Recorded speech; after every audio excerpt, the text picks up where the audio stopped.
The popular adult site OnlyFans could totally collapse if everybody knew what you're about to hear, and that's what we as Christians want. The site generated $6.6 billion in 2023. That is more than Spotify, more than all of the movies that came out into the box office that year. That's Barbie, Oppenheimer, more than them. It's more than the combined salaries of the NBA, the NHL, Major League Baseball. It's outperforming Instagram and TikTok's early years in terms of its growth. And one of the biggest draws to it is that you can talk directly to the models. But what if that wasn't actually the case?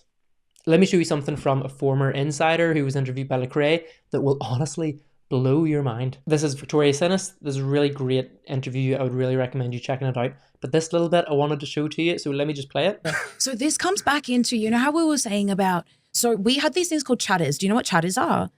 No. Okay, so this comes back into account management. So again, the whole allure is that we get to have a conversation, yeah? Okay. And so you have now come onto OnlyFans, you're a subscriber, and you followed your favorite Instagram girl, and now you get to have conversations with her. Well, if we go to the back end again and remember that this girl can't sit there and facilitate all these conversations 24/7, do you think us as the owner, well, the people that run the agency, are we going to be the ones doing it? No.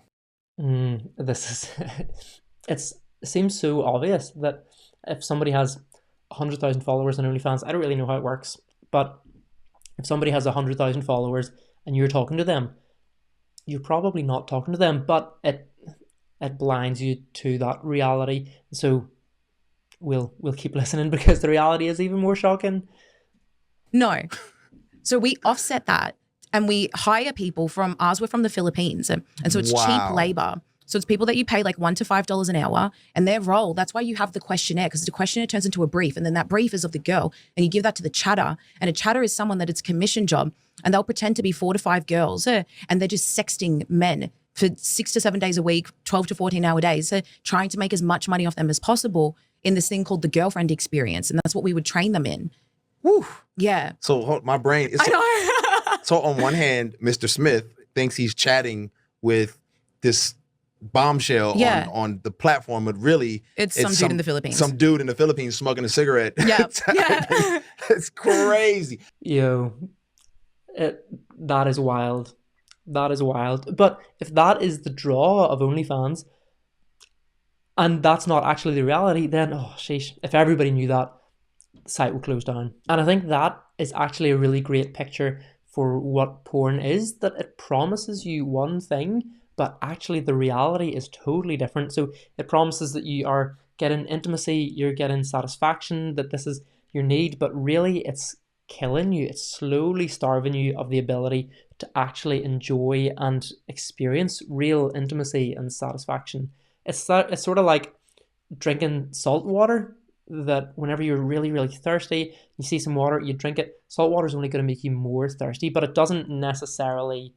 You don't necessarily realize that as you're drinking it. You think, okay, this is fluid, it's going into me, but the harm it's doing inside of you, you can't see that, but it is sucking the moisture out of your cells, and so you can drink more, it's going to suck more moisture out. What's going in is poison, but you think it's scratching an itch, you think it is satisfying that which you need. There's so many issues with it. It kills our ability to like rightly view other people, to relate with them well, to have meaningful, deep friendships, especially with people of the opposite sex.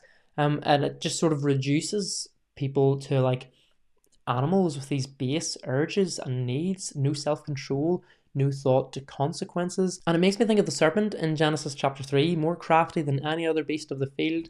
It says to Eve, did God actually say, you shall not eat from any tree in the garden?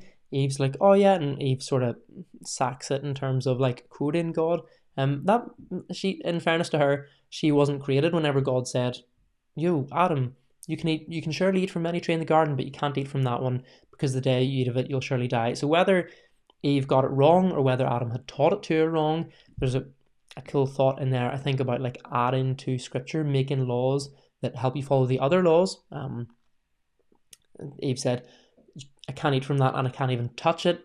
It's a whole like Pharisee thing that anyway, I digress. The serpent says to Eve that actually you will not die. The consequence that God said is going to come about, that's not really going to happen. You will not surely die. Let me make this a little bit bigger for you. You'll not surely die, for God knows that when you eat of it, your eyes will be opened and you'll be like God, knowing good and evil. So Satan says to her, the consequences of your action here, what God has said is going to happen, that's not really going to happen. The reality is that God is holding back a good thing from you, and if you just reach out and take it for yourself on your terms, the way that you want to, then you're going to have the good stuff. You're going to have the good life. Things are going to go really well for you. This is what sin does, and particularly sexual sin. And I think it's maybe why Paul in 1 Corinthians 6 here is another wee scripture.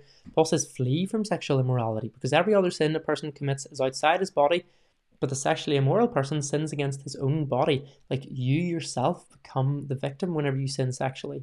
This is absolutely the case with porn use, that the things that it offers you, it actually robs from you, and it leaves you more hollow and broken, and a person who is not living life the way God intended and is not able to bless other people the way that God intended. The fact that OnlyFans users are not talking to the model, they're actually talking to just some dude grinding away trying to earn money, that's surely reason enough for people to get off this site. But the bigger reason is that this destroys us. God says it's bad because it is actually bad, and it does actually make us suffer. And the reality, the perception, the thing that's held out is like, oh, this is what you'll get, this is what you're experiencing, compared with the reality. If you saw the reality, you would not bite. Clearly it's the case with messaging these girls and that girlfriend experience thing. It's the case with that, but it's the case with porn generally. Now, to be honest, whenever we start messing with what God says, like Eve and like the serpent, then it does bring about harm. And if you're interested in that topic, then here's some videos where people do that and why I think it's wrong. But yeah, you can check those out if you want. Thank you for being here though. I will see you soon. God bless.